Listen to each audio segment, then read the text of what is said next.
Welcome to another MPA Production stream. This is the guild leader from the MPA community. Sending out a quick message to let people know I'm gone stream. Gone live. Gone stream.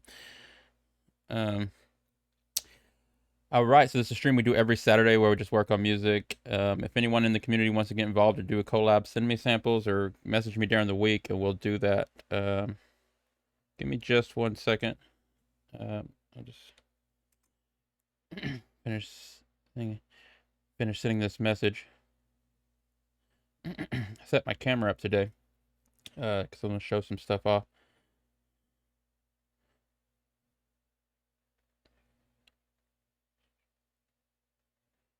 Okay.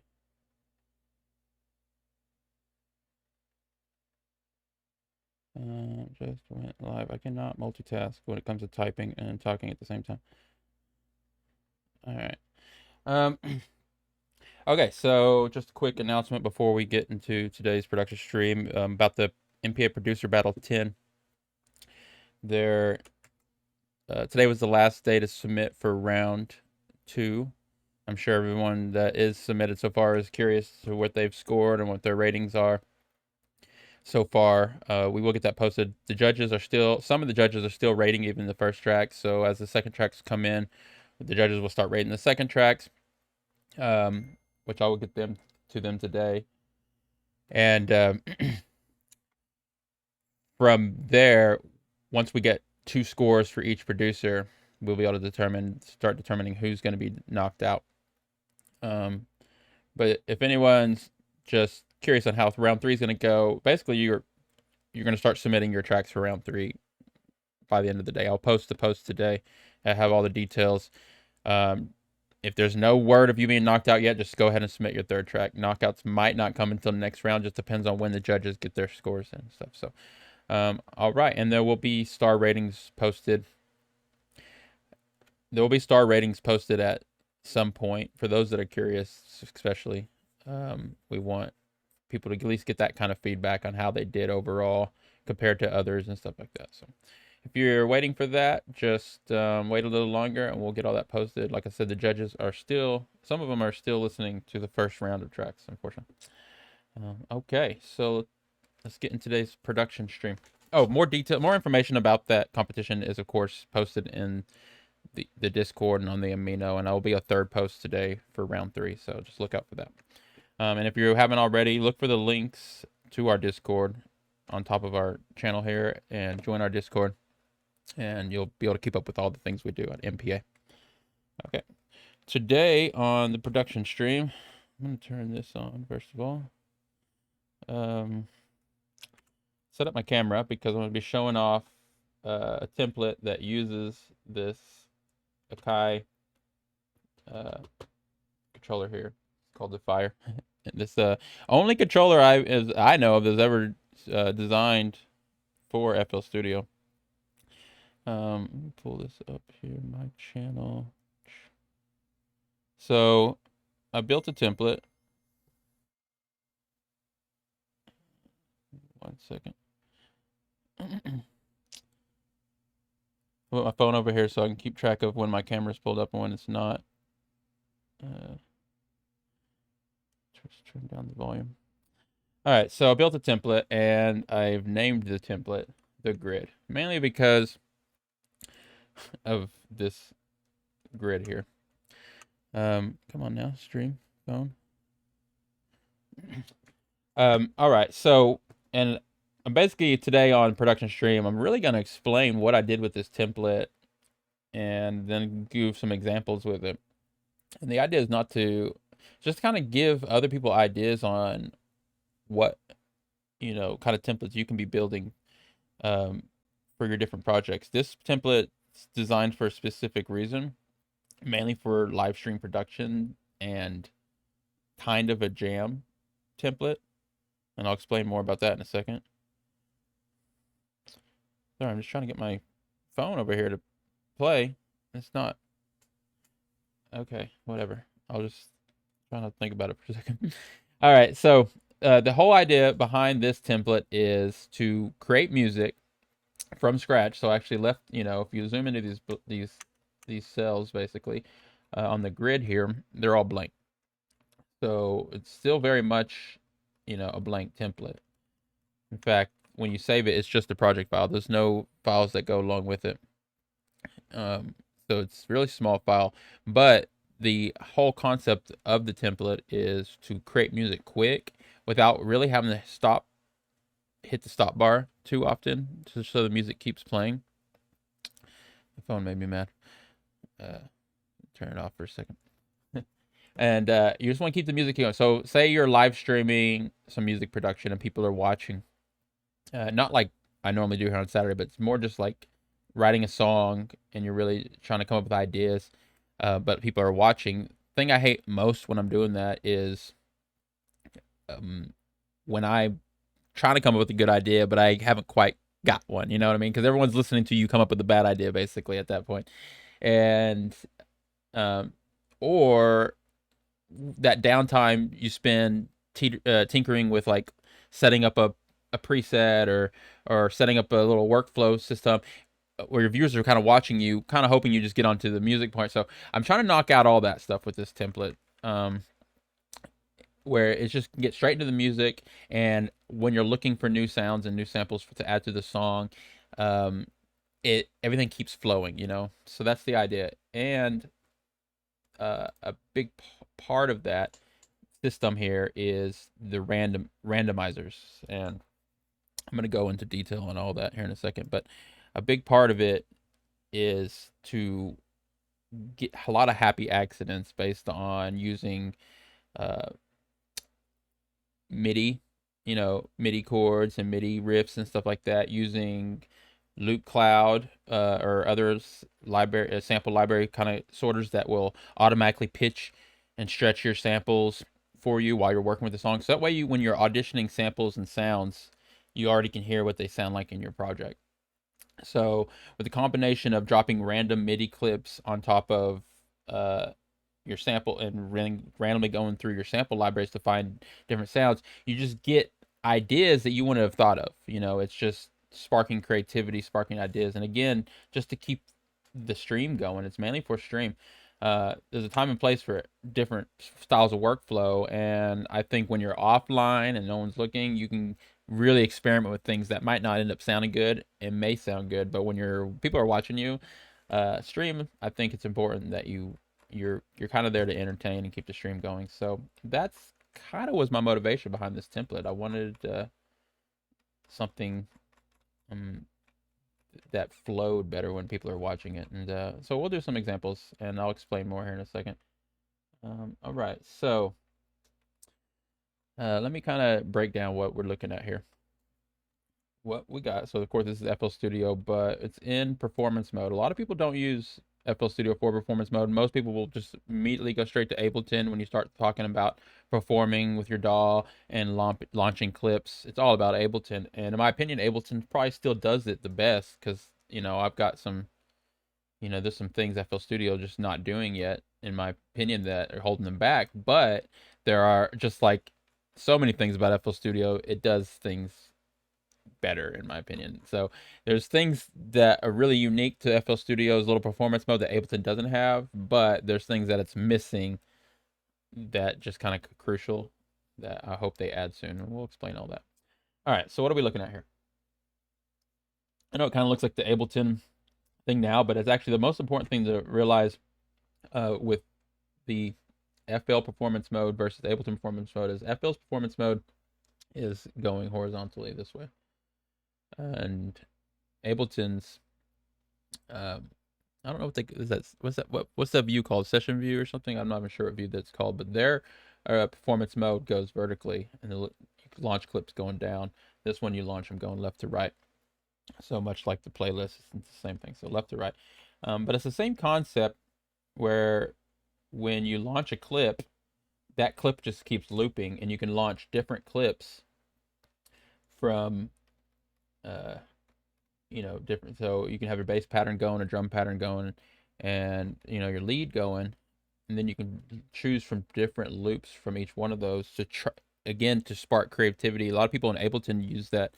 They say that's their favorite thing about trying to write music, because when you work with a workflow like that, you come up with ideas that you wouldn't normally come up with if you were just working linear from left to right. I mean, just kind of like putting things down and listening to what it sounds like or playing. When you have a bunch of ideas in a grid system like this, a little matrix, and you can audition different loops, you just hear things that you would never thought of. And that's, again, what this whole template's about. It's about being able to just kind of work the system and get something good in return, if you will. All right, let's do some examples. And I kind of want to explain what we're looking at here. So this is the grid. It looks like a lot of patterns, but this is actually one pattern. This whole line here is one pattern. It's just sliced up. And what's neat about the way FL does it is, so again, if this was connected, it's actually the same pattern. But if you cut it here, it immediately turns it to 2, even here on the controller. So this controller is a lot like a launch pad. People are more familiar with the launch pads. Same thing with when you're in performance mode here. These are going to trigger the clips. And so again, if I was to undo that, make this clip full, you can see that it's just now one pad here. So I can put note data into this whole thing, and this whole thing will loop these 16 bars or whatever that is.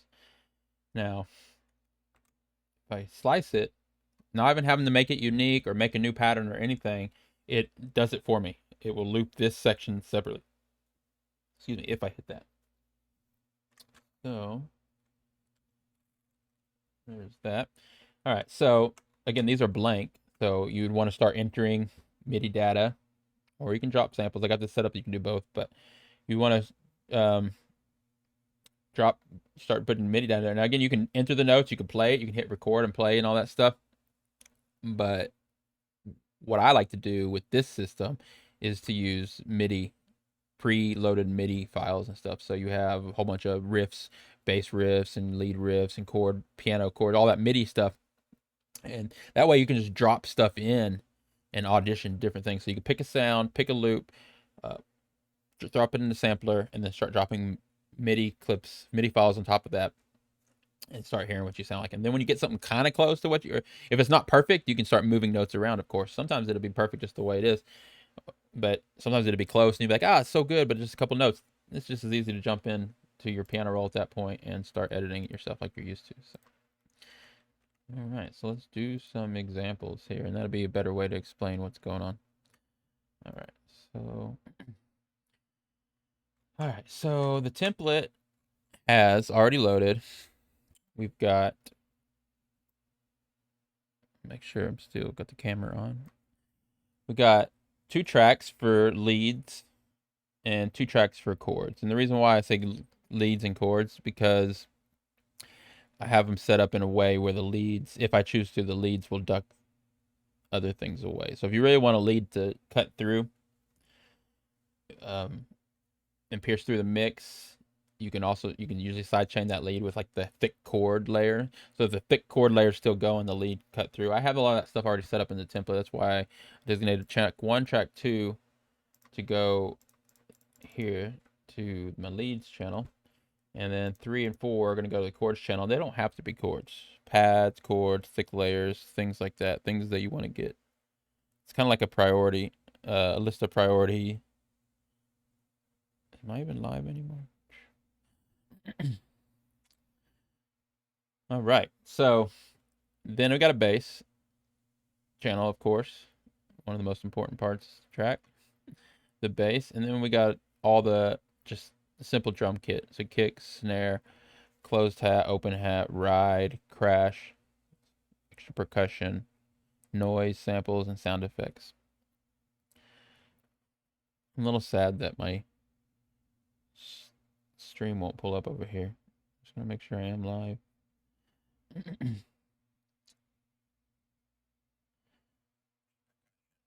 It's working here. It's just this old phone over here I use, I guess. I don't know. It was working yesterday. All right, so for those that are watching, thank you. And for those that watch replay, we get a lot more replays on these streams than we do live viewers at this point. But thanks for all the people that watch us on replay and have been following the channel. I see the numbers going up every week, and it's very motivating to keep going. Almost hit 200 subscribers here on our Twitch channel, or followers, not subscribers. 200 followers here on our Twitch, which is cool because I didn't know those were going to start coming in organically just from doing these streams. So that's really good. So thanks for those that have followed and checked out the streams. Just to let everyone know, we do post the replays of these on the Music Production Aminos YouTube channel. You'll see a link to that on top of our Twitch channel as well. Okay, so let's start doing some examples here. Like, best way to start any song is to just make a decision, like what key, what BPM you want to go in. You can always change that later, but it's kind of good to just pick one to start with. So to do that, I'm going to start with drum beat, drum loop. Let's see here. Collected loops, drum loops. Let's just pick a BPM. Thinking maybe a house style track just to show this template off today in a way that makes sense.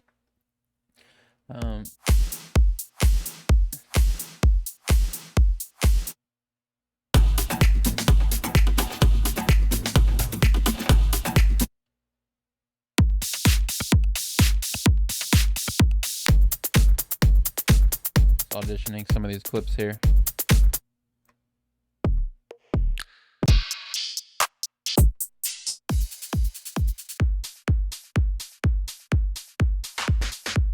$125.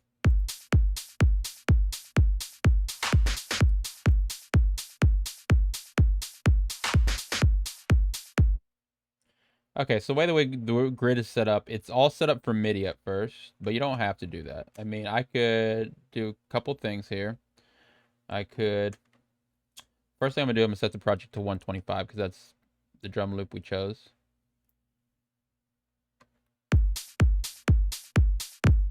I usually don't like to stretch my drum loops. I don't mind stretching any other loops, but I don't like stretching the drum loops too much because that's how you kind of screw up the original transients and stuff.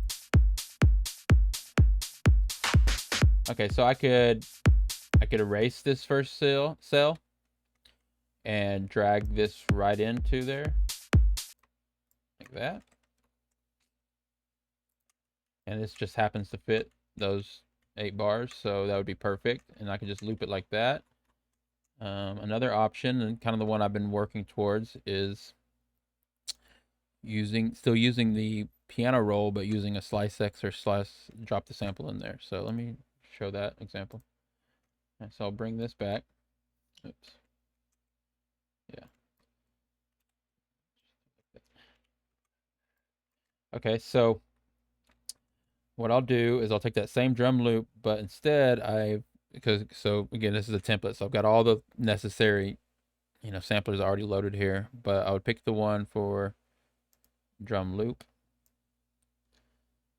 Say I wanted to cut that loop up and take the kick and the snare and the hat out separately, I would just drop them into these separate samplers here: kick, snare, hats, rides, crash, perks. And so that's one way to work. This is set up so you can kind of work in the way that you feel like in the moment. I don't want to box. I didn't want to be boxed into any certain workflow too much, even though this template really does kind of guide you a certain way. I didn't want any way I could free up, those corners, and so it's not so boxed in. I did. So I got a drum loop section here, and I've got the separate drum samples already loaded up here, and I've got different triggers set up for side chaining and everything like that, but you get a choice what you want to use. So this time I'm going to use this slice X. I'm going to drop the sampler right in there. Project's 125, so I didn't have to stretch it at all. Okay, and I'm going to actually...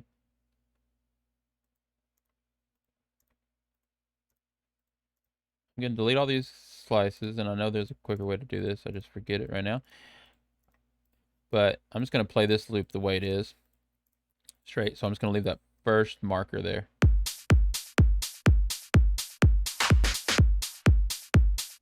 Okay, so say we wanted to play that loop like it is.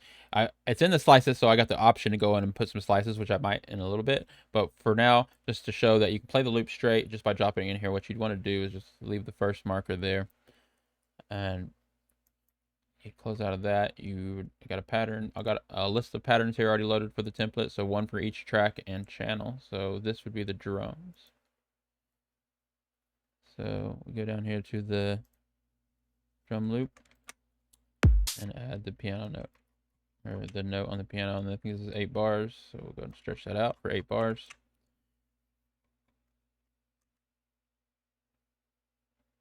Okay. The matrix in the grid looks overwhelming. It's really not. Like I said, each one of these is just one long clip sliced up, and when you have a controller, that's when it all makes sense, because you just launch these clips. It's in an order here to match the controller. Now, if you don't have the actual launch pad or Fire, you can actually use, for the same thing, they have apps, the image line companion app. Basically, you can set up the same kind of matrix thing. So okay, so this was a drum clip. I'd go down to the drums. I keep everything in a, it's important when you work with a template like this, especially if it's a performance template, that you put everything in a specific order and you memorize those orders. It's harder for someone that doesn't know how to use it to use your template. That's why explaining it to someone else is always kind of weird at first, because they're just like, oh, why'd you do this? Or why'd you do that? Or I would have done this, or I would have done that. But you set it up in a way that makes sense to you. And I have a way where my drums are always on the bottom here. So I know my drums are down here at the bottom. I also know drums are green. So, and then things are related to green and drums and stuff like that. So I got all that in my head. But anyway, so this is pattern 1, or drum pattern, right at the beginning of the pattern. And so I'm going to launch it just by selecting it and hit play. All right, so this is looping. And this, people that are familiar with Ableton definitely be familiar with kind of what this is doing now.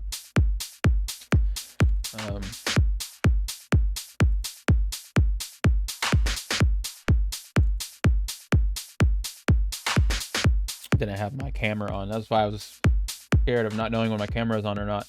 I was trying to show this here, the controller. So I just launched the first clip here because that's where I put that thing. And I'll explain one more time. Like, it looks like there's a whole bunch of drum clips already here, but it's not. Those are all the same pattern. So if we go back over here to the piano roll, and I was to show, like, if I was to put this again, say we chop this one up like this. Right here, this is the same pattern. If I zoom in here now, you'll see that those clips are right here. So I don't have to make a new pattern or nothing. I just add to that same pattern. And if I want to make the loop longer, again, you could erase that and stretch it out. So now this is just one long loop. This whole thing would loop if I select that first one, or cut it in half, it becomes 2 clips. And you can choose which part you want to like.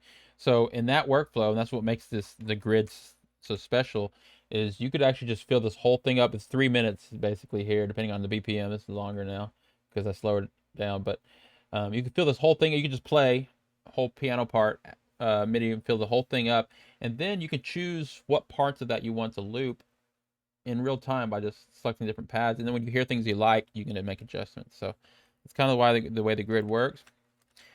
Let me play again. And that's why I set it up the way I did.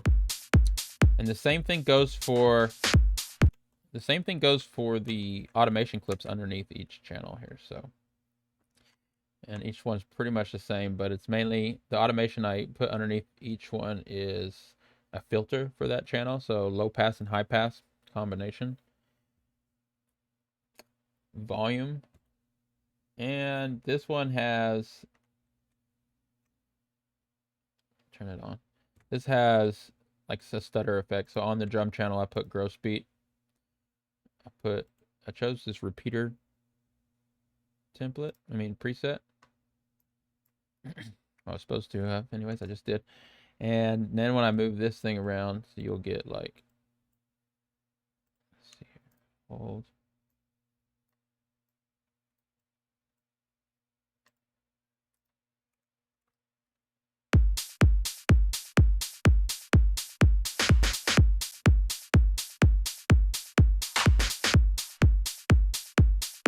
It'll work.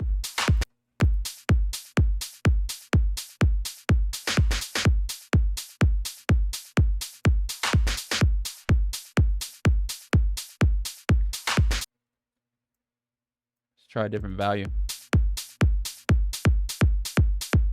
Yeah, so she just did a little repeat there. So with this, I'd probably want to go in and put it like on the very end of these. So grab this. Hold. Oh, Fox is in the chat. Sorry. Just imagine I said howdy without all the special characters. Oh, I got the point. How you doing, Fox? I'm showing off my new template called the grid, and still kind of working out the kinks, but for the most part, this is like probably my 10th test run on this template, and each time I figure out something else I need to change and tweak. But for the most part, it's been pretty good. I'm just explaining on how it works. It's really great for just coming up. It's for like really good for like loop mashing, and if you got a whole library of different loops and you're trying to max a bunch of loops together. The grid. I know I put a exclamation point in there too because there's already a bunch of other things called the grid.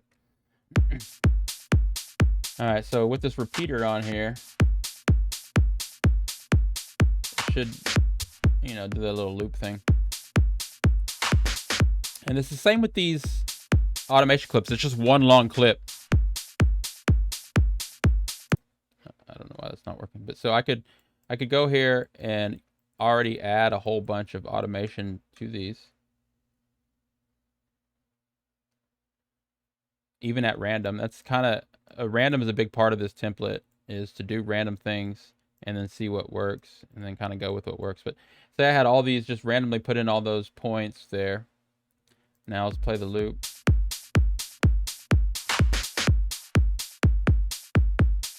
It's like chopping it up.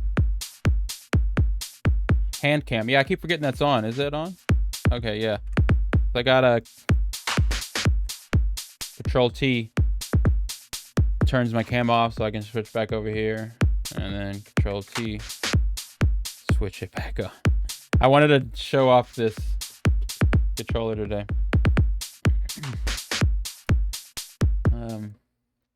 All right, so the automation clips work the same way as thing. I just made one long clip instead of making a whole bunch of unique clips and stuff. That way you can choose in real time, like filters. Say I wanted to make a long filter here, I would cut that off. I'd make this thing like that, and I would set this back to single curve. That. So now we can launch this.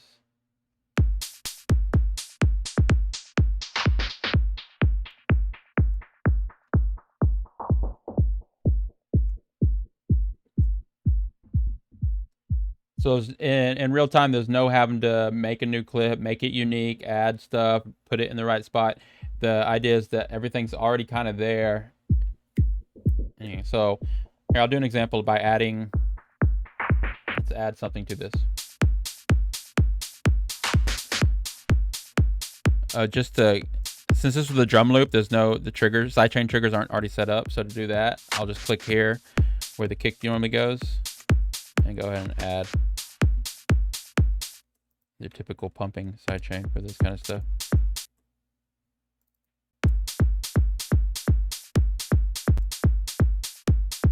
That gross beat still triggering. Like I said, I'm still working out the kinks here. Okay, so these MIDI clips here would trigger my sidechain ducking. So these aren't going to trigger any audio, of course, but just like that.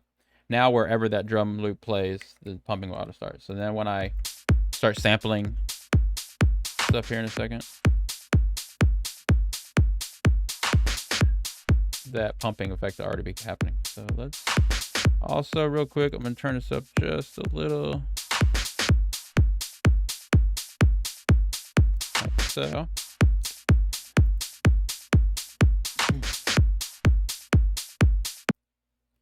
All right. So another big tool I use to make this template work is Loop Cloud. And it is a free plugin. They got a service. It's kind of like Splice with the sample things, but what makes this so unique is this Loop Cloud player. And for those that are sleeping on it or don't know about it, you definitely got to add this to your workflow. It is the best addition to my like sample organizing my samples, and I'll show you why. I mean, there are other things that do it kind of like this, but this just does it the best that I found for free. So, anyways, I got Loop Cloud pointed at my sample folder, my samples online, which is just my cloud service for all my samples. And then it already knows the key and the BPM of all my samples. It analyzes it itself. If it gets it wrong, you can, of course, adjust it a little. But since it knows all that information, it already, when you're auditioning samples, it fits right into your track. But the neatest part is that when you run it as a plugin, it's actually on an insert here. So here I got Loop Cloud right here on the channel rack. So say, okay, so I'm about to add an ARP synth, and I pick a track that I want to add that to. Let's go ahead and add that to track 3, which is on Mixer 9. I will pick Loop Cloud. I'll run that to Mixer 9 temporarily anyways, because I know that's where I'm going to be adding this track to, track 3. And then I'll start auditioning samples here. And the Loop Cloud will already be sending the audio into that channel. And the best part about that is I can already start EQing it and getting it ready to see if I even want that sample before I even drag it in. So check this out. Custom collected loops. I haven't even added all my stuff to this yet, but I will. Okay, so I'll just select the first one.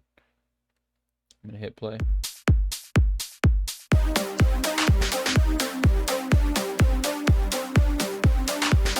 So this original's ARP loop here is 90 beats per minute. It's stretching it for us for 125. I'll just hit the next arrow.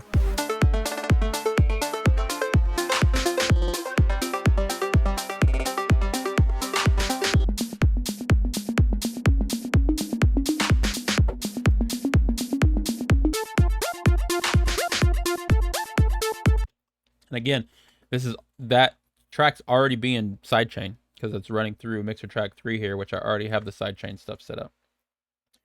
So let me pull this up on the screen so y'all get a better look at it. Loop Cloud, and of course I have it minimized here to make it fit in my screen, full screen, but it's just it's pointed to my library folder of all my samples, and then it detected the key. So I wrote all this in here, of course, the 130 and the E minor and all that. But if you scroll here to over here, you'll see what it has it marked as and detected as and stuff. And anyway, so because of that, I can actually just select the desired key. So let's go ahead and say we want this to be an A. I'll hit auto.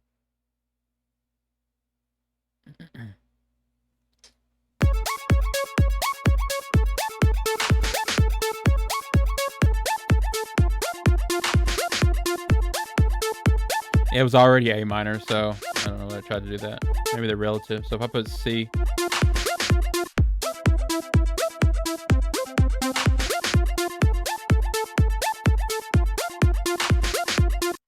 gotta figure out why I did that. Sometimes it's kind of weird.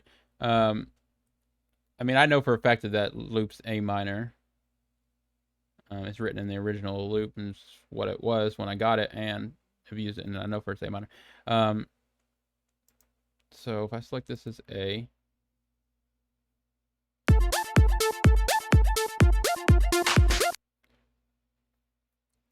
I hit auto here, it's trying to pitch it up for things, which is weird. Auto transfer. Anyway, so I don't always leave auto on. It just depends, but you get the idea. So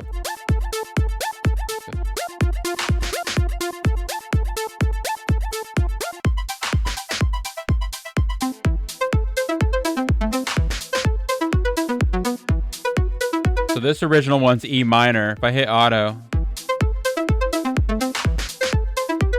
it didn't do nothing.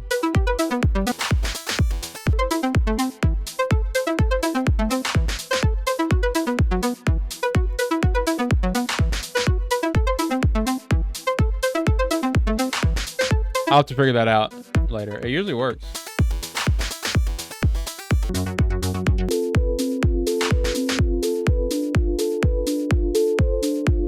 Ooh, I kind of want to go with it.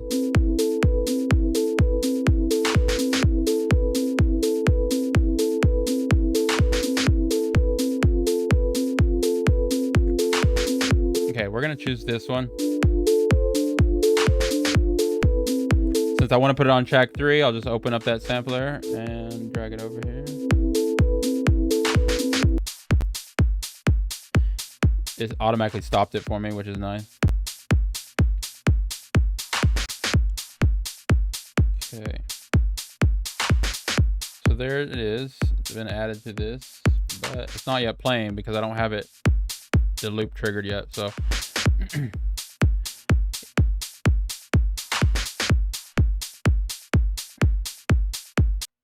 so it auto sliced it up, but the slices are not where I want them to be, but too many for one. And also they're not on the grid. So that is good if you want to chop it up, you know, in a certain way. I'm going to put the grid slicing to the 125 beats per minute.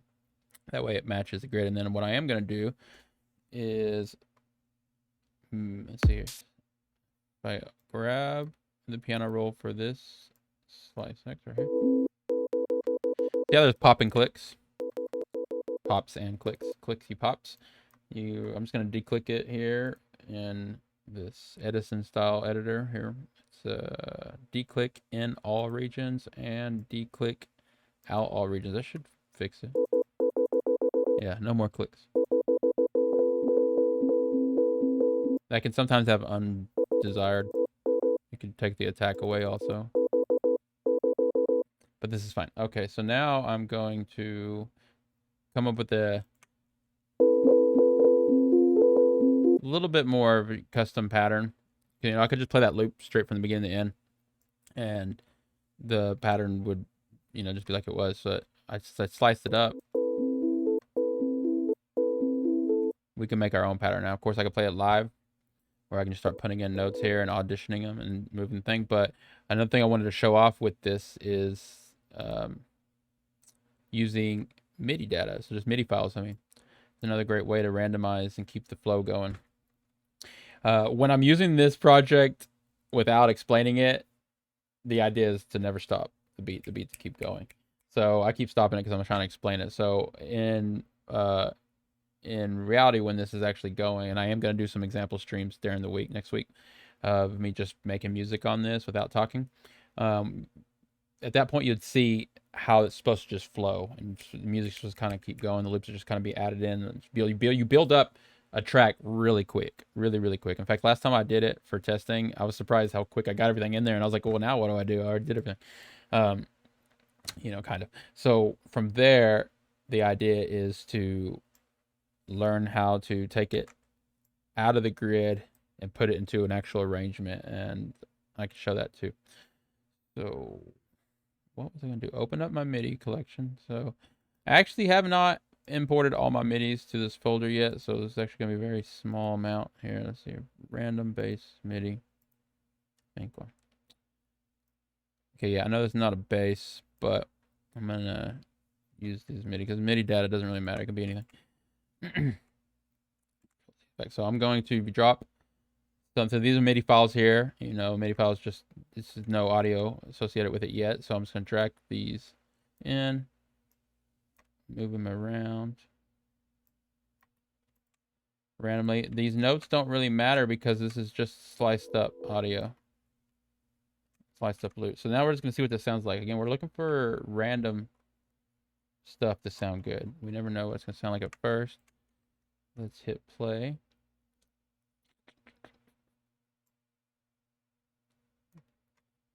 Something. Trying to get good with my quick key launch command things. All right, so I'll go over here. I put that on track 3, so now track 3 is right up here. I'll launch that first clip. The drum should still be launched. And let's hit play.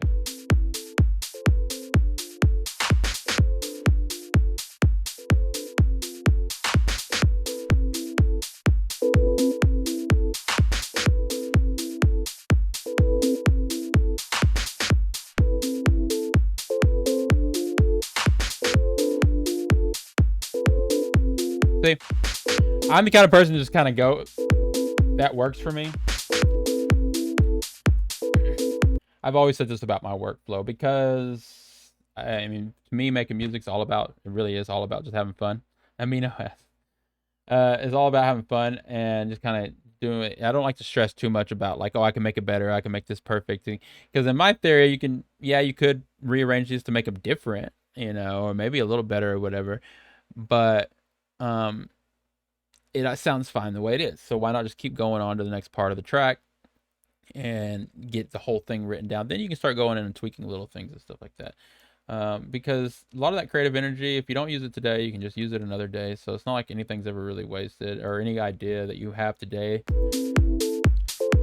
you can just do it another day. Like I meet a lot of people that try to implement every good idea into one track. I'm like, that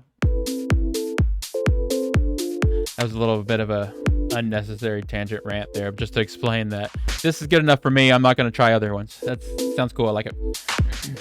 So what I did is I took that loop and put it in here, and I could have just played it from the beginning like this, and it would have played straight through the way it was. I put those slices there, and then I just dropped a random MIDI clip on there, which is actually designed for a bass line.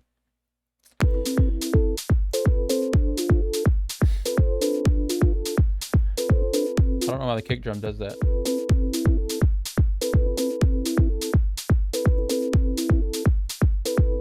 Let me fix that. If I go down here to it fixed itself.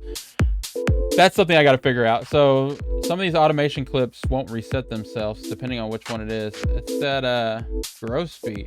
Let's see here, gross beat.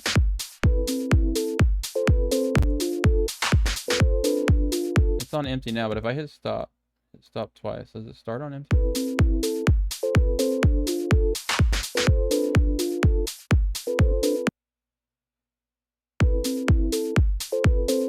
Okay, it's fine.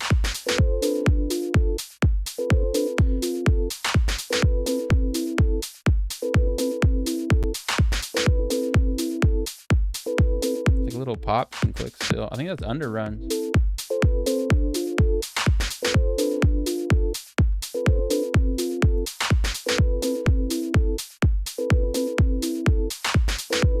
Okay. Anyways, I like that. Let's do the same thing. Let's add a bass. So I'll do the same thing over here. If I open up loop cloud again, but I'm going to route, since I'm going to make a bass line. I'm going to look for a bass loop. I'm going to route loop cloud to my bass channel, which is channel 13 on my mixer. Right. And then I'll open loop cloud back up here.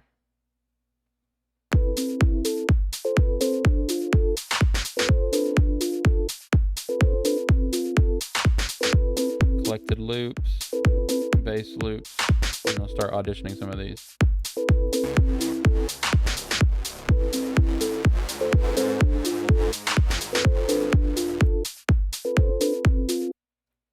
Let's find out what key we really are in. So, I think the drum loop's doing that thing again.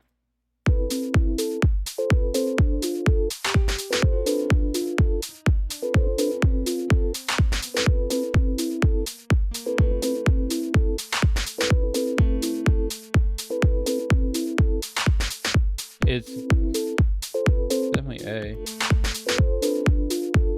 All right, so let's try this again. We're gonna set this on auto. We're gonna start auditioning these.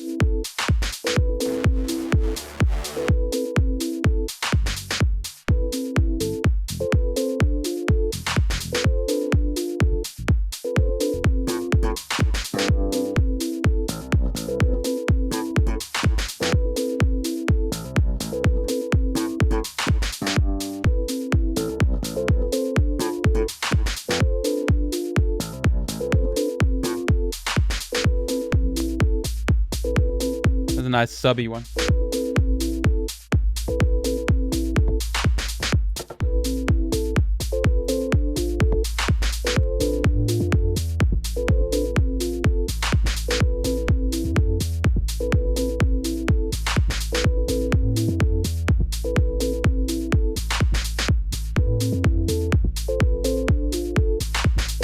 just gonna go with this subby one. If you're not using headphones or speakers, you might not hear it, but it's nice.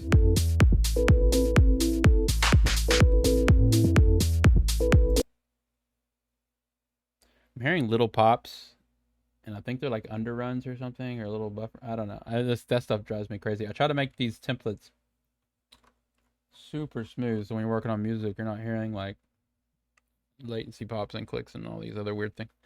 Okay, so let's drag this bass line in.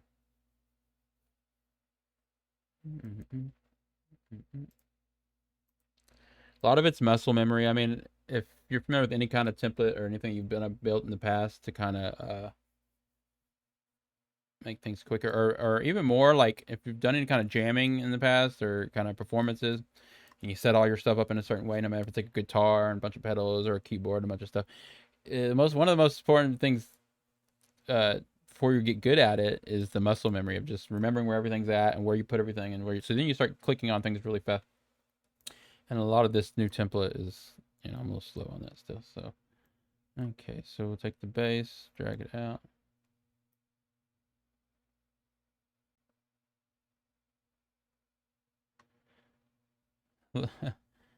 The loop cloud. From afar, loop cloud sample selection thing looks like a code. Yeah, it looks like code. Like the loop cloud itself. Here, let me make it bigger.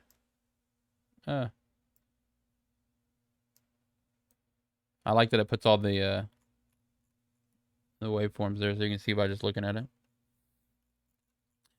Yeah, it's pretty tough. I mean, and then you got their own libraries and everything. I've got all my samples from Splice actually, so I don't got many from there. I even know I have 100 credits to spend, which I should probably go shopping here soon. Oh, look at me now! I'm gonna spend forever trying to get this window back to where it was. Put that there. Yeah.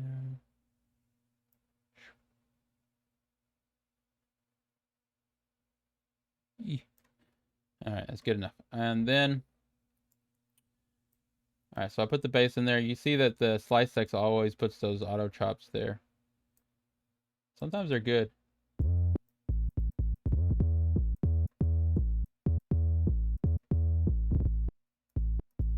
Grime more dubstep, probably. Let's see here. Grime.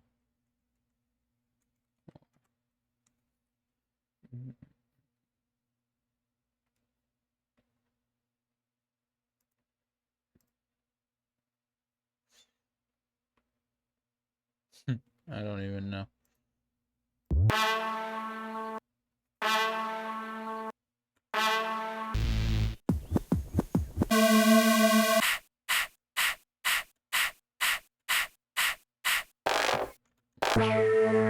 I don't know what you saw actually. Stop it. Stop it.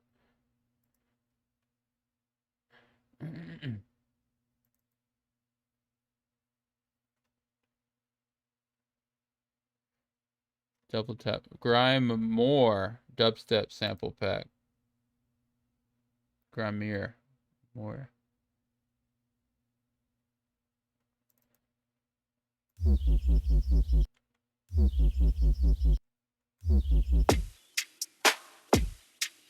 Yeah, Loop Cloud's awesome because you can actually put the so you got down here at the bottom, track 1, 2, 3, 4, 5, 6, 7. You got an 8-track down here at the bottom.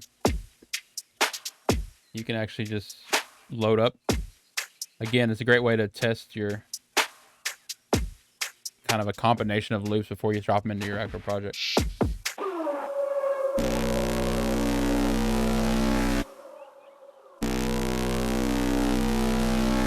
All day.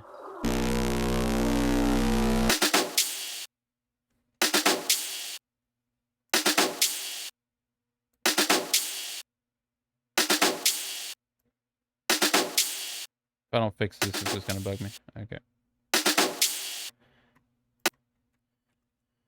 All right. Yeah, I could listen to this, shop for samples all day. It's fun. So we got the bass line.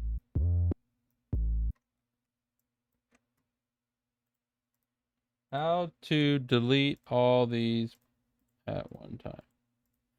I would like to know that. I feel like I've done it before. Is it here?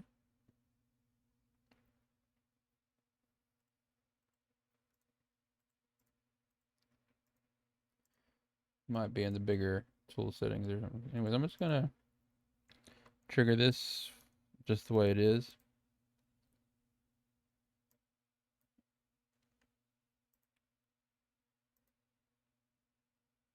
Base.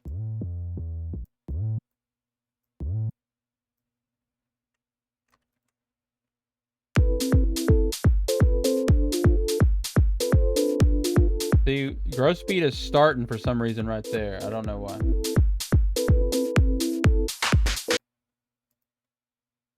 Wait, I think I know why. Let's see here.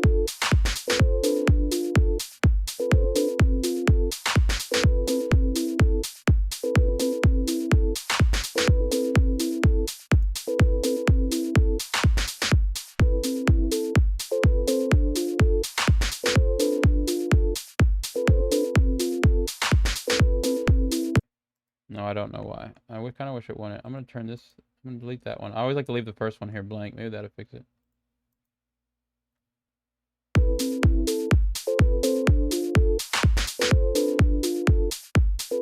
Okay, so the baseline ain't playing yet. Let's trigger that loop.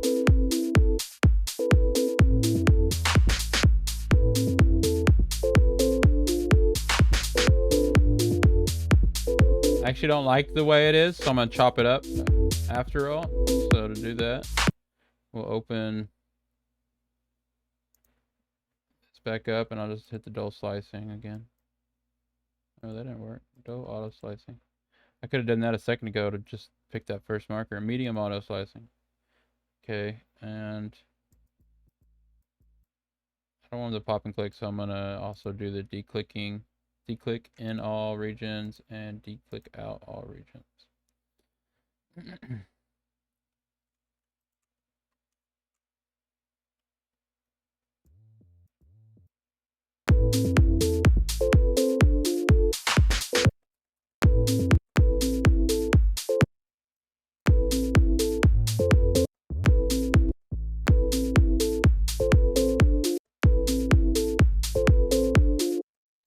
You can come up with a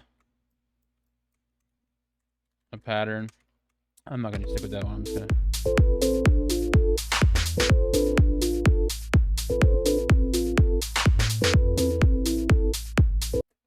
That kind of works. I still hear popping. Is it this note?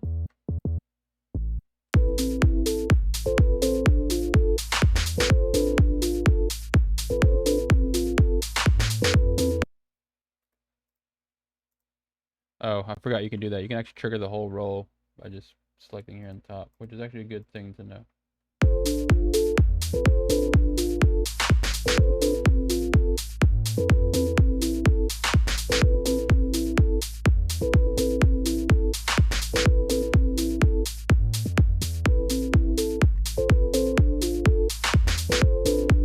I hear a pop and click. It might not even be in that bass. Let's see. Yeah, where is that coming from?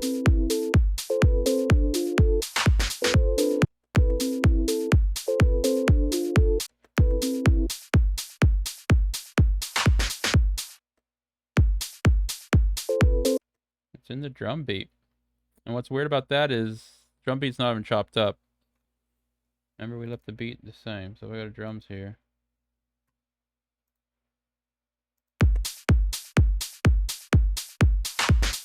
Yeah, there's a pop in there. It's part of the sample, though. At least it's not my program underrunning. It's like a pop. Oh, I hate that popping sound. Look, so that's just the way the drum loop is.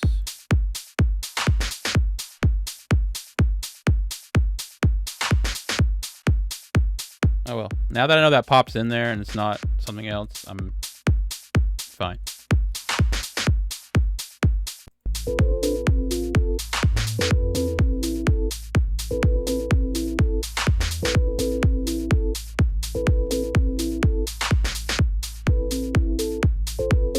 Okay, and I'm gonna do a lead. This time I'll try to do the lead without talking to see if I can just pull it off.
trust this auto pitcher to pitch it for me. So E up 5 to get to A.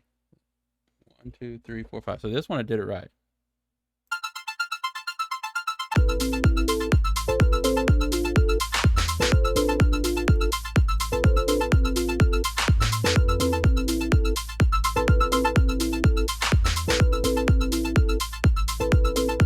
See how I'm EQing it before I even dropped it in? That's so cool.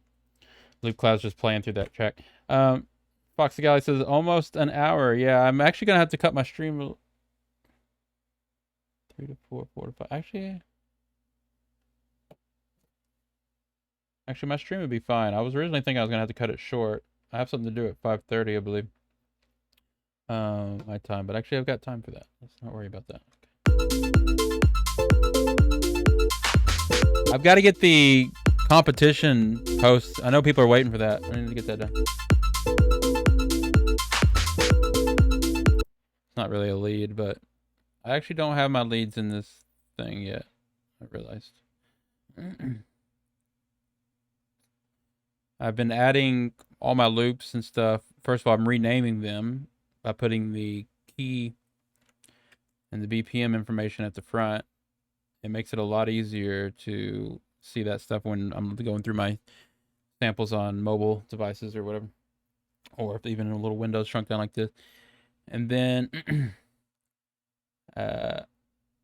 I'm adding them to a cloud server, which is one of the best things to do. If you're not using a cloud for your samples, you're missing out on just like the ease of, for one, they're backed up already, so you ain't got to worry about losing your samples. They're already backed up.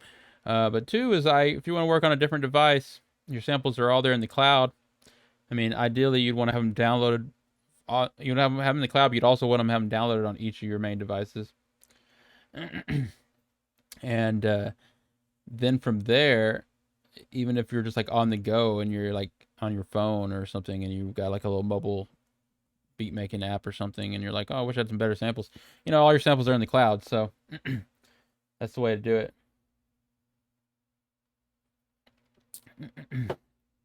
Including a collab, Fox. Who are you collabing with, Fox?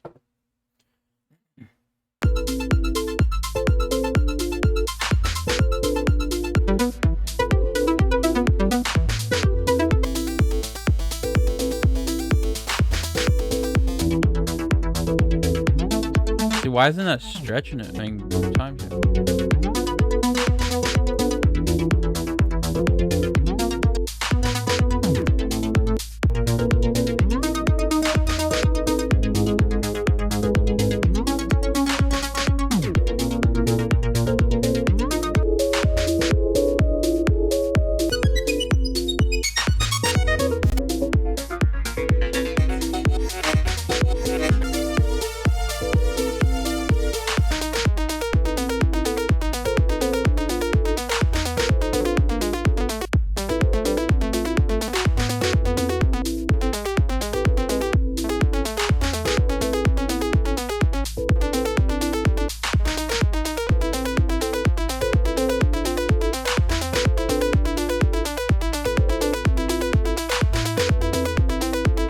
Did you like that other lead better, Fox? Honestly, I was started to test this auto thing again.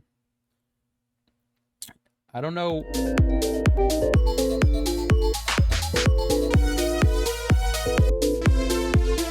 Sometimes it works, sometimes it doesn't. So that went down. Because the original key, the actual key of each one of these is written in the actual file. So I'll know if this is stretching it to the right spot or not. And sometimes I wonder if it's analyzing it and just putting it, maybe not on the exact key, but something that still works. It's a really cool app called DJs use called Mixed in Key and stuff. That technology is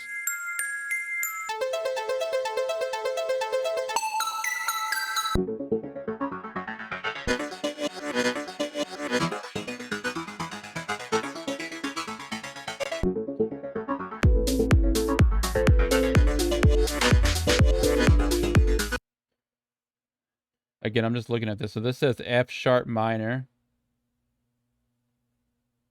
Okay, right. Let's see what it has it marked as.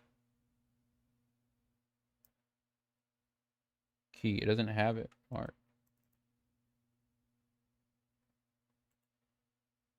Okay.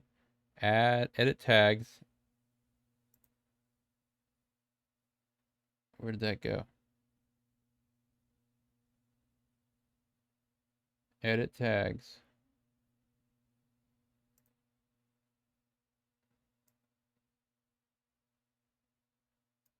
All right. Trying to figure out where that went.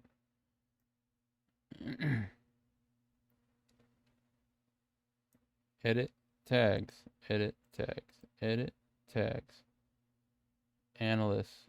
Okay, here we go. Detect key.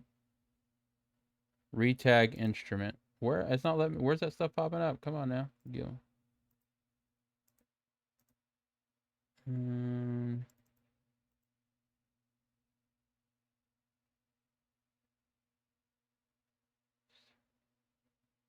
We're gonna figure this out. Set to one shot. Clear VPN and tags. Detect key. Let's try that again.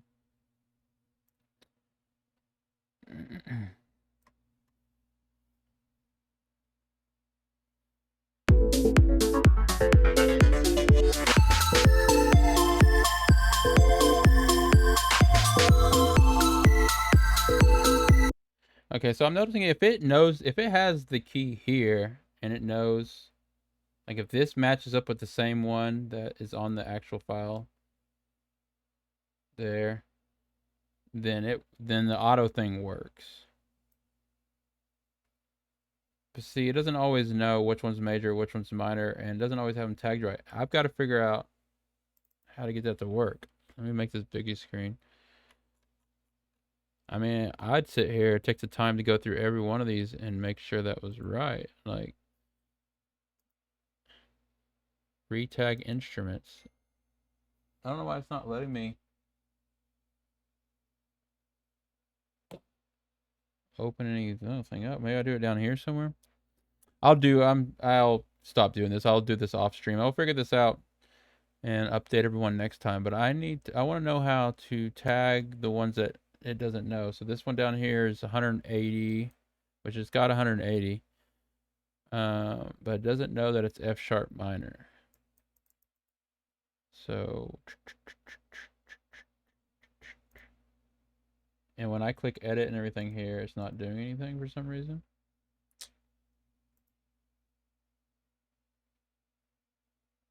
BPM.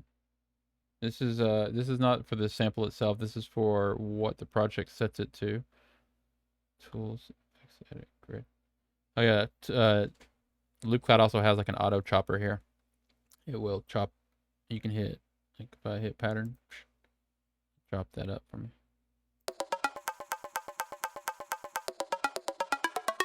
Reset.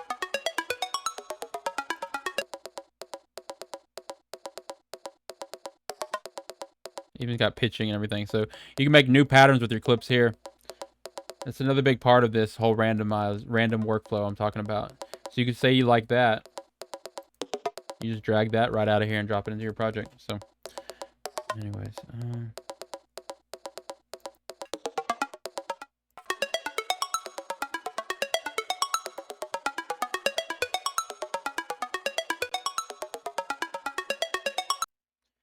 yeah, like a lot of these samples I do recognize. You go through enough sample libraries, you start recognizing loops and samples from all kinds of popular songs.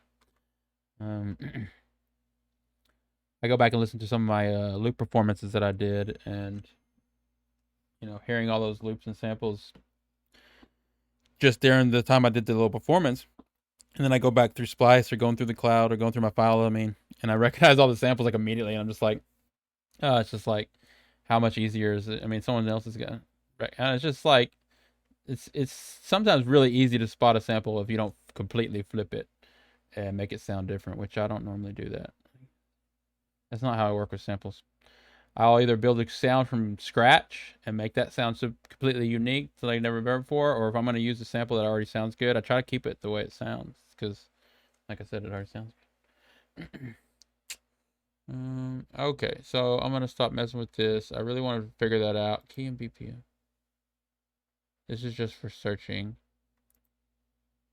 So my library. Definitely figure this out later. I will have to Google this. I have a lot of Virtual Riot samples. And I would never take just a straight bass loop that Virtual Riot's made and upload to a sample pack and put it in a song and release it under my name. But if I'm just going to use it for fun and a performance and DJing and making songs on videos and streaming, I don't care. I don't care less. I'm like I said, I'm always just trying to have fun. I'm not trying to claim anything as like completely my own original artwork. That's not what this is about. If you ever see anything on my Spotify under my name, you better believe for the most part all that's going to be completely original for sure. But for as far as YouTube goes and live streaming and stuff like that, DJing, I mean, it's like a line. It's like, where do you draw the line? It's like DJing is just pure DJing is playing out other people's music completely, and then producing is making music from scratch. And then there's something in the middle, which is like uh, DJing loops and samples and mixing them, mashing them up, together, it's like Legos. It's just for fun. All right. Okay, I'm done looking at this. I'll figure this out later. I will definitely search the internet for how to tag this, which looks like it'd be right here, but it's not pulling anything up when I hit that. I don't know why. And that bugs me. Storage is out the grid. Show and explore. Refresh download status. Hide. Add. Edit tags. So edit tags and down here where it says retag instrument. Clear key.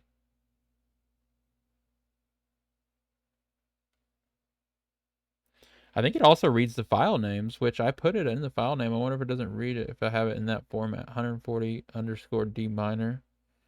This is detect key ignoring file name. D minor. Explorers.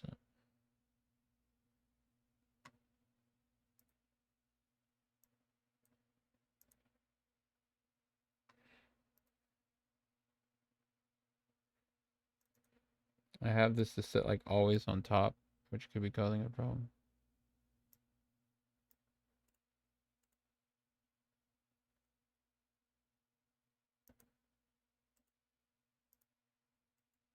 All right. Okay, that's enough of that. It's almost enough to make me want to stop the stream and go figure that out. But I will do that later. Okay, so as we can see, this template, it's not that the template needs as much work as I just need practice with it.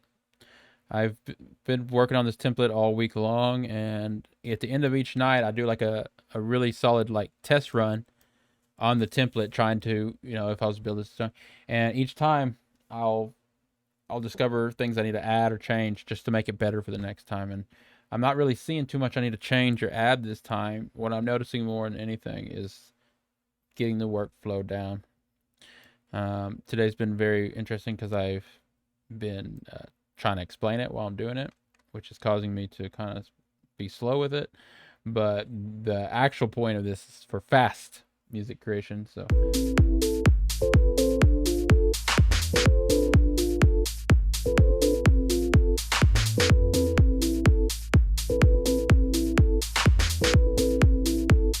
we never found a lead. I don't have my leads in this folder. We're gonna do this one.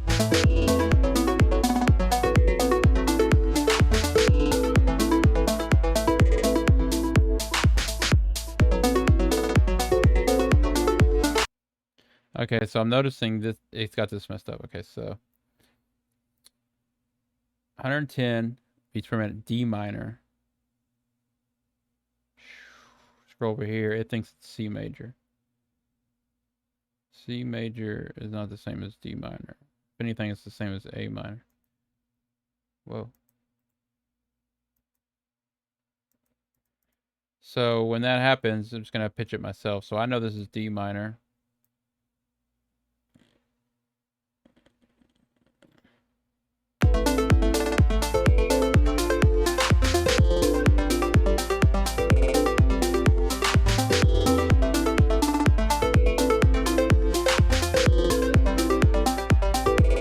I'm just stretching it so much, you know.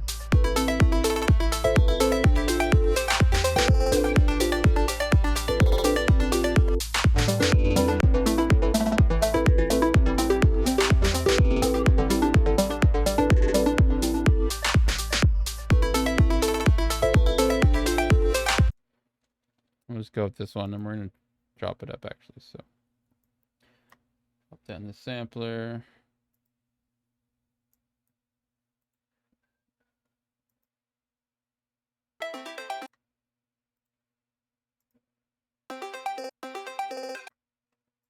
I'm gonna declick this stuff again. All right. Track 1.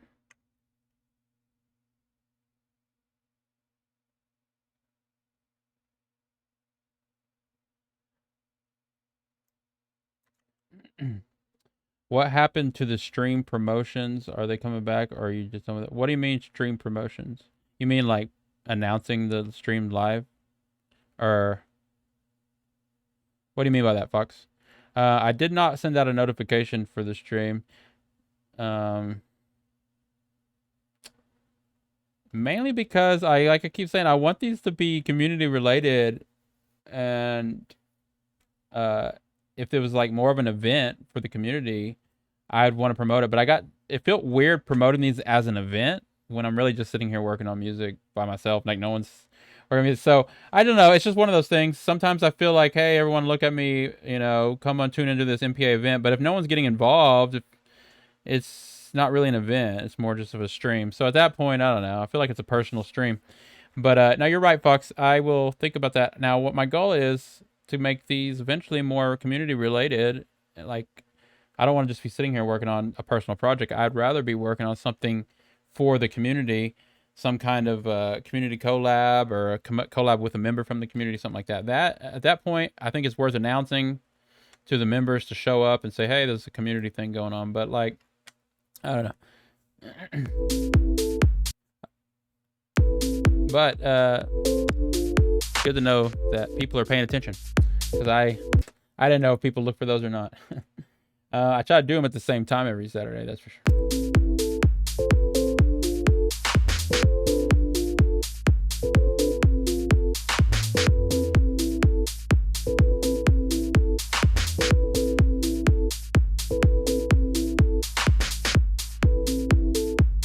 So that's not playing. Oh.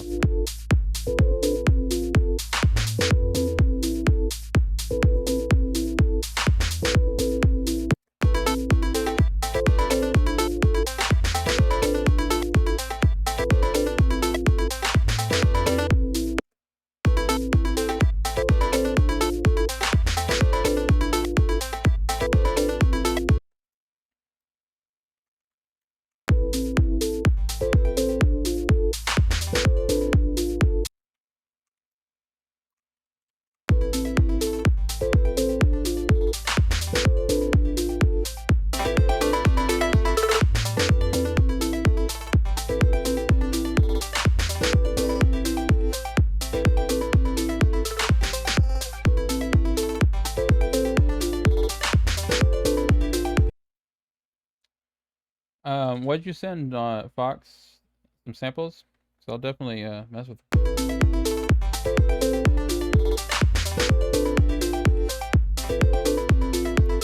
This kind of sounds weird. So I'm just gonna.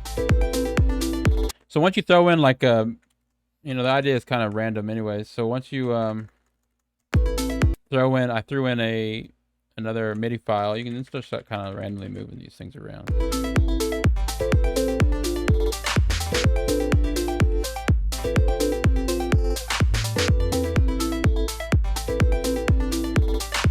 So this sounds kind of weird. I don't like the way the chords is mixing with the leads, but let's see here. Sound design, bass, sound design. Random ideas are something the best ideas. Yeah, for sure. Let me see what you sent here on Discord.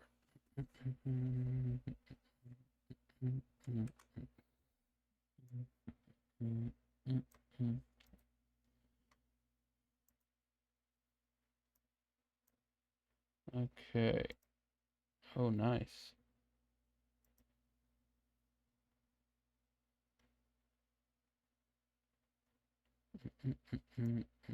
Downloaded what you just sent me. Show in folder.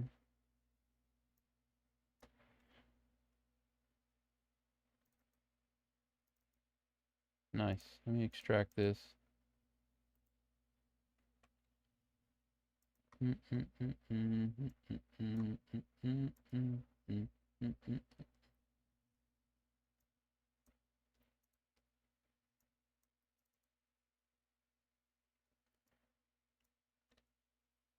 Nice. Let's do something. Let's have fun with this. All right. So, before I check these out, I just kind of want to summarize what I did here. I am so this grid thing. This is actually just something I was working on during the week. The mainly going to be used for some other production streams that I do on my other channel. My main channel, Buddy Lee Justice, which has no followers, by the way, because I always do my streams on the MPA channel. But anyways, I want to start doing some streams on my channel where I'm just going to be actually jamming and making music or whatever. I will host those on the MPA channel on Twitch, so you'll should auto host it. I don't know. Anyways, yeah, my main channel, just like my name, Buddy Lee Justice, or Twitch/Buddy Lee Justice, just like all my other stuff, SoundCloud and YouTube and everything. But on there, I'm not gonna be I'm not gonna be doing tutorial style streams like this. I'm gonna be doing more just jamming and stuff, and cameras and turning on the lights and all that stuff. Now, you can host on Twitch. You can host channels on other channels. So I have it set up as an auto host feature. So when I go live during the week with this jamming on music, it should auto host my stream on here on the MPA Twitch stream. We'll find out. But that's what this grid template is going to be used for, along with a bunch of other little fun apps and instruments that I have. So that's what that is for. I just needed something to do on stream today, so I was kind of going over that. I'm realizing like I said, I need to work out the kinks, and I need to practice getting that muscle memory down. And then before I can really get this flow, I'm noticing a couple other things. I need to color code some of the stuff that's not colored right. Mainly this one, track 3 is not colored right. I'll fix that. Fix my template and I'll save it. If anyone wants this template, just message me DM. I'll send it to you. I don't mind. And if you need more help explaining it to it, maybe I'll do another example in the future when I get better at it. But the idea behind this is to create music fast and to use plugins and random MIDI files to just make sure things just kind of already fit, and then you can kind of randomize things and move things around, and to keep the ideas going without ever getting into like a writer's block and stuff like that. So that's the whole point of this. And just one last thing I'd say about templates. It doesn't matter what DAW you're using. There is a way to save templates. It's just how you do it. Sometimes you might not save it in the template section. You might just have to save it as a file that you start with every time, like a starting project, and then you just make a new save after that. But I encourage people to make templates of different kinds to get you started on songs. It's not always about starting from scratch every time. It's good to do that sometimes, but sometimes it's good to just start from another starting point, because what you're going to get is a different mindset and a different workflow, and I recommend all that. So okay, let's just end that part of this stream there.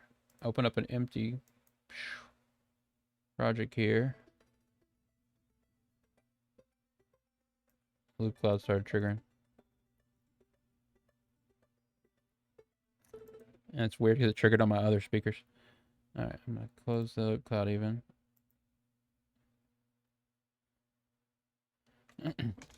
Fox says MPA podcast. We've talked about that for a while. It's just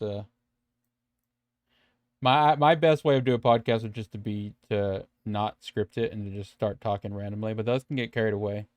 and also can just become a bunch of rants and tangent. We've actually started working on a podcast. We just kind of left it and never really picked it up. But we actually went as far to script out some topics and stuff, and we have all that written down. So maybe we'll resurrect that idea. All right. So what did you send me, Fox? A very interesting sound. Let's see what this one. Very interesting sound.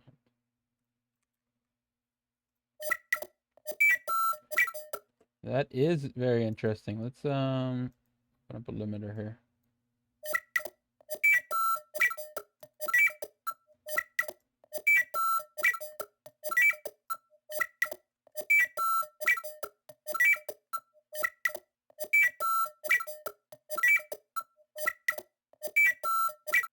Yeah. I mean not a word for word script, Fox, but like a kind of a guideline to keep us going in the right direction, but still leave it pretty open. Um, I mean, we've got some topics that we definitely want to cover. One of them, of course, being the what Blaze always talking about with the loudness war and the limiting and setting the standards and all that. Probably be a good topic, but I mean, I want to come to the table with some fresh stuff, not just to say, you know, there's been a lot of really helpful, mastering is good. There's been a lot of good videos already made, and I watch a lot of stuff on YouTube, so I'll just be rehashing a lot of stuff that I've heard and stuff that I've known from experience. But definitely want to come with some some unique information that hasn't been heard a million times by people. I like that sound. Let's check out some of these. Collab preview, maybe. Should I be showing that one?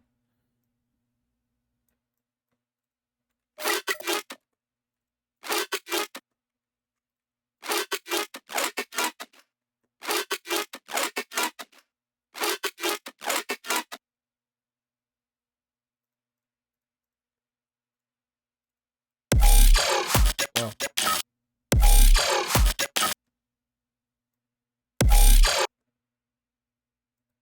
I put that limiter on the wrong track. I was like, why is my master limiter not working?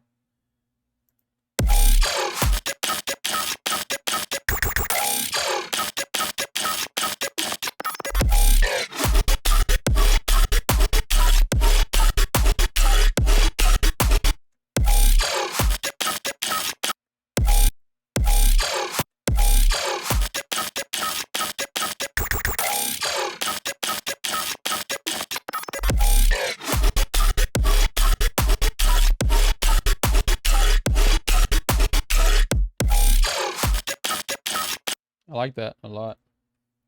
Very cool. Oh, what do I keep doing here? I'm so smashed.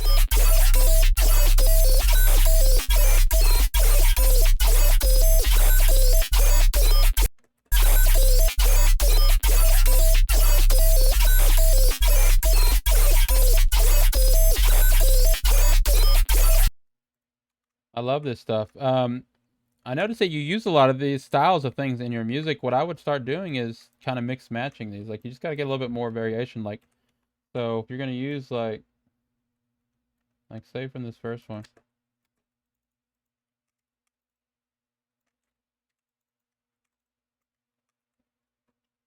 These aren't all synced to the grid or anything, but like just from this one alone, just like pull out this first part here.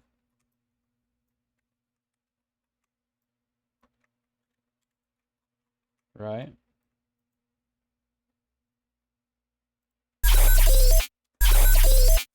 And then you'd want to get the bass from another one.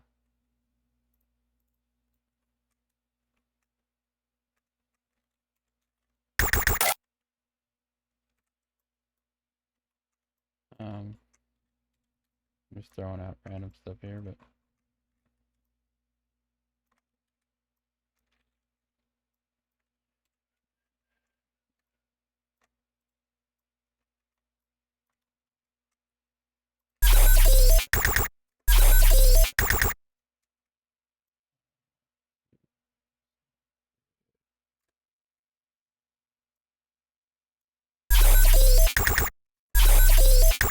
Need the drums and everything.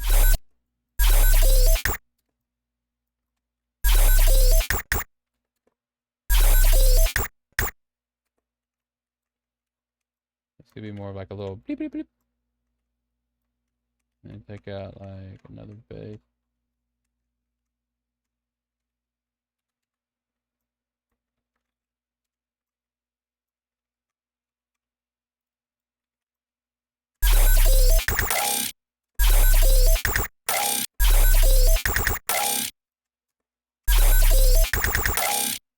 You need bass under that, of course, sub bass. Or just start with a bunch with sub bass, and then you could split the mixture tracks, get the sub in one, top end in one, and then you compress them together, and the sub would stay pretty level. But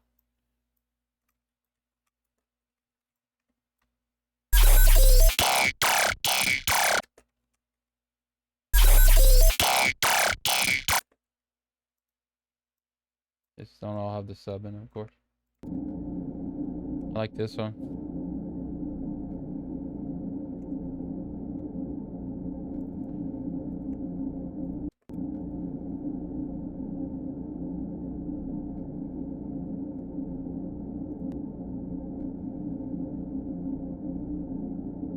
Oh, cool Foss. I didn't mean to open that. That's probably gonna crash my thing. Oh. I didn't mean to open that. I was trying to open Gross Beat. Goldfoss is a great plugin, though. All right. Yes. Crash my thing.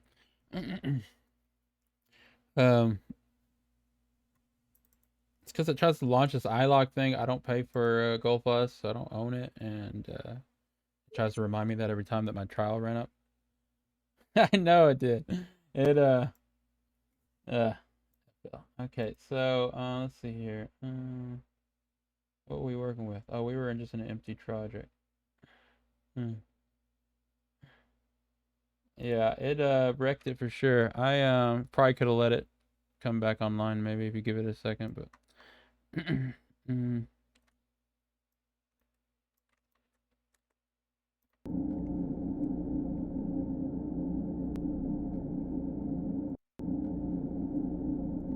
wanted to try something just for fun with Gross Beat, not Goldfoss.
Be cool with a nice sub under it.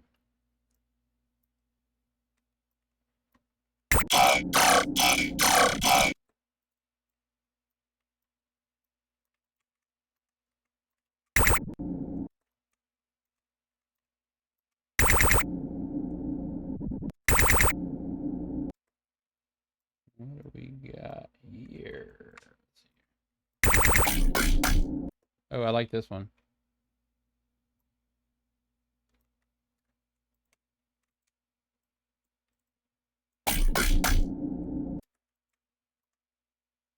What's the BPM of that?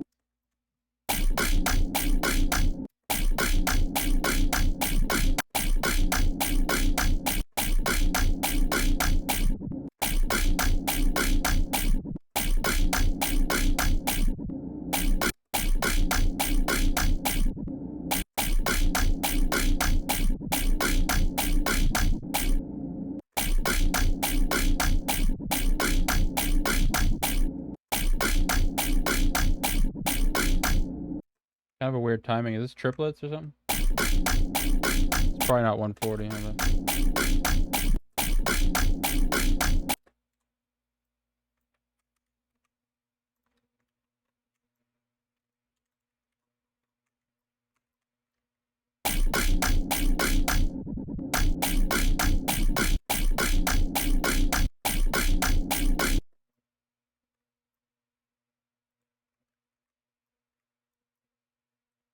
It's not what I was trying to do. I'm working fast now because I gotta leave soon.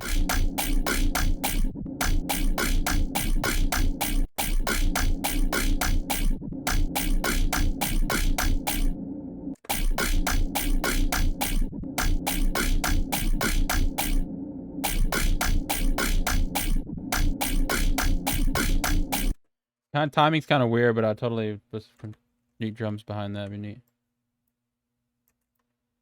Did that one? Did that one? You all right? Whoa. Oh, messed everything up. Okay. What I want to do with these boxes, I'll use these on the next stream. Come up with something. It's about to wrap this stream up. Yeah, that polyrhythm. That's what I was thinking too. That it would with those way that timing was set at 140, it would have matched up if you would have done it like every. If I would have kept that rhythm, it would have resolved itself probably after 16 bars, or if not 32 bars or something like that. But yeah, I want to use these samples on the next stream. That's what I need to do. I need to encourage people to give me some samples during the week, so by the time the stream comes around, I have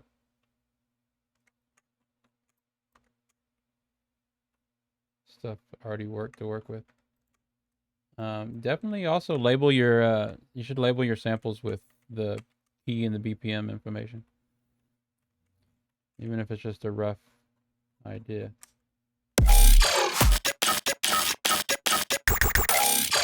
I really like that collab preview thing you got going on here. It kind of does exactly what I was saying about chopping up different things and mixing them together.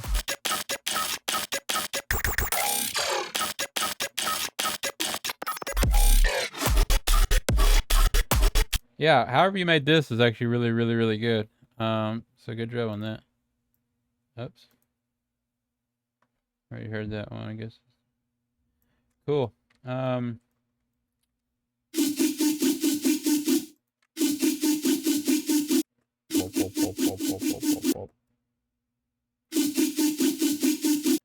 think this one's 140?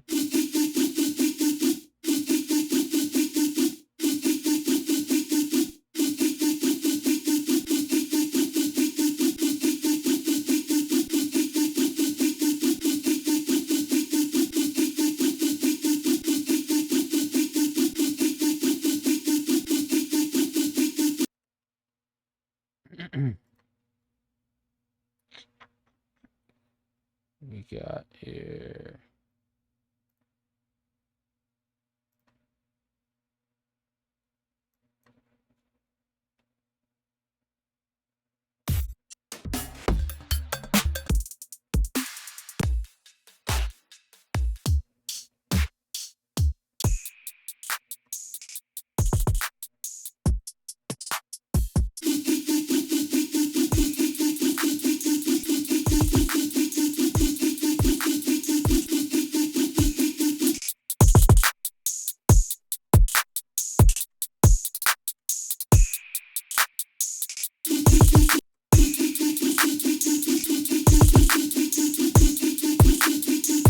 I need to set up sidechain and all that, of course.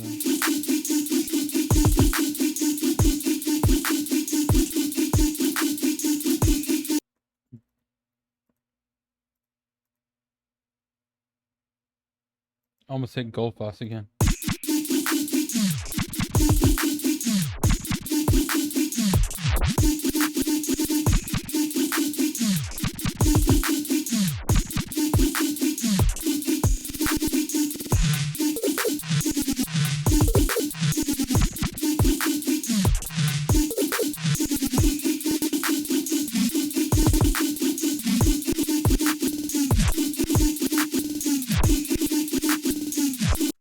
What's even funner is to actually put this on the master track, and then it mixes the drums and the bass together. Like, for example, let's take that off there.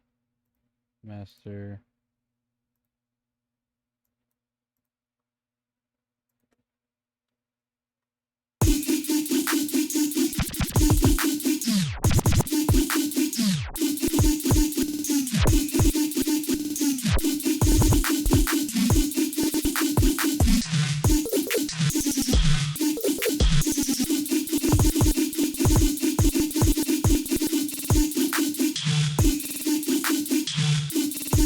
Yeah, growth speed all day.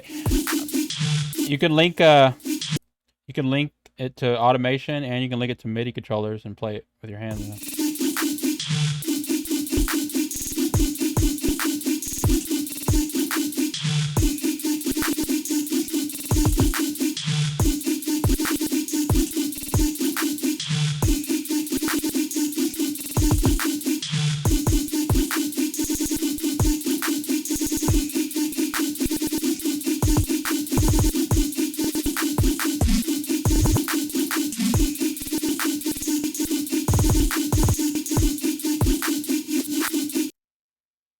Yeah, so if you like right click here on this whole section here, you can link to automation, create automation clip, things like that. Also, I think it's already set up to be triggered with keys. I could be wrong, but you can also set up a MIDI key controller if you can't. So there's always a way.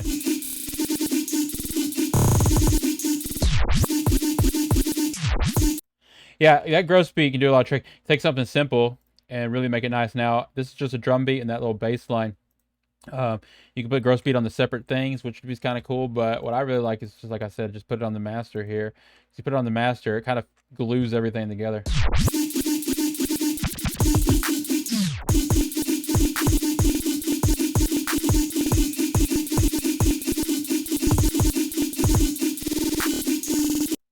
Because it's chopping the everything in the same way, so it fits everything. And you also got this gate down here.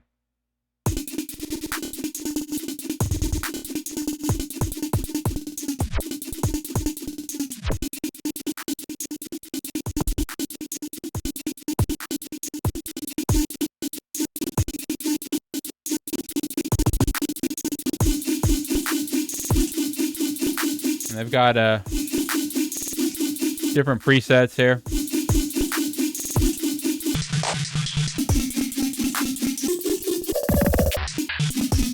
That's kind of a weird one.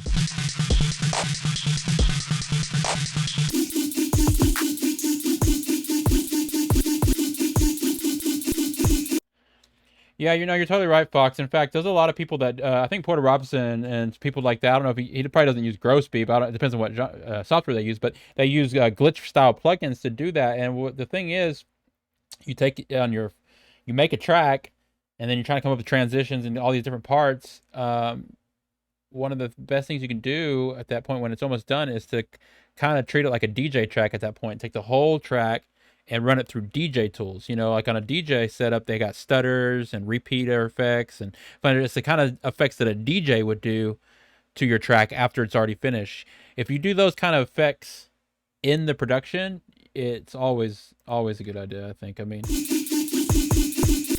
you could do that on the master track even. Like, you could finish the song, run the master through growth speed, and then on some of the transitions, you can, just add a little glitch chop right there. It just adds it to the track, and at that point, it's part of the track. It's no longer just like a post effect. It's just part of it. But it's just great ideas. It just gives you.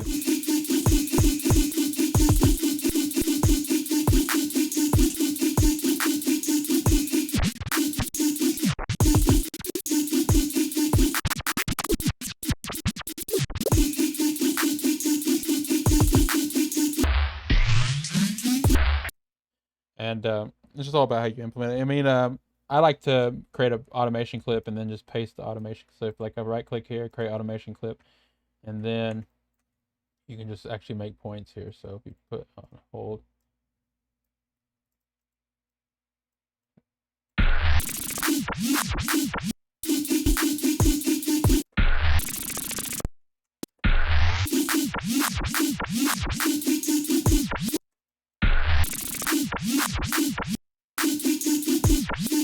it's all random at this point.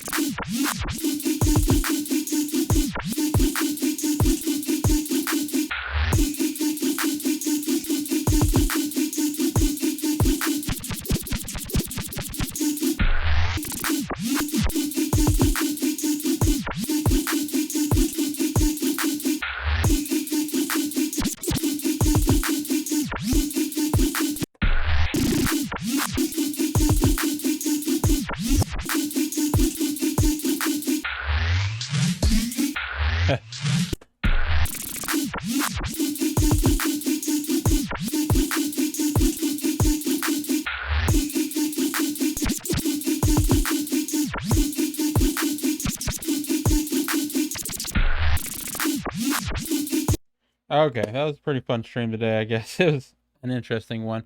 Um, I'm glad you brought that up, though, about me announcing the streams. I'll be sure to do that next week.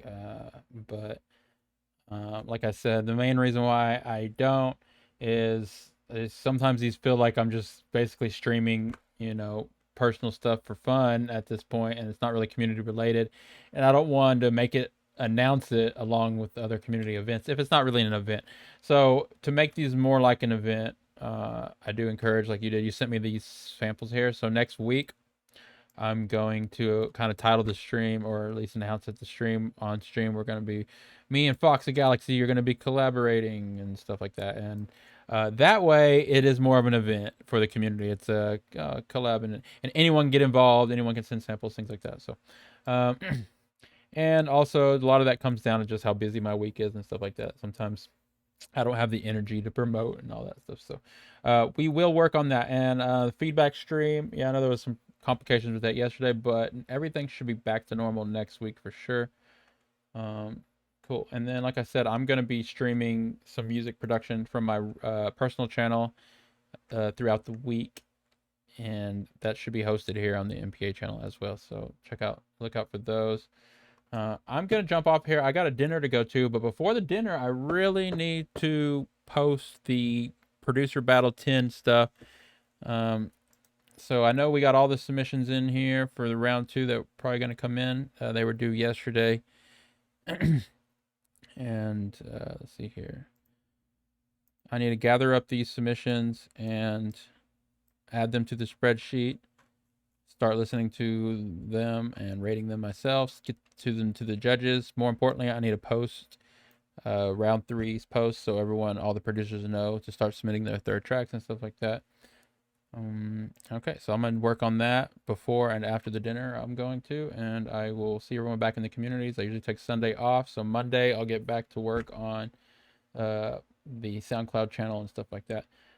If y'all haven't checked it out or seen it, or realized, we've been doing, of course, the playlistings on SoundCloud every week. I updated the pictures to all our playlists. So if we click here on our channels playlist, these are just new pictures, just because I originally format them like this tall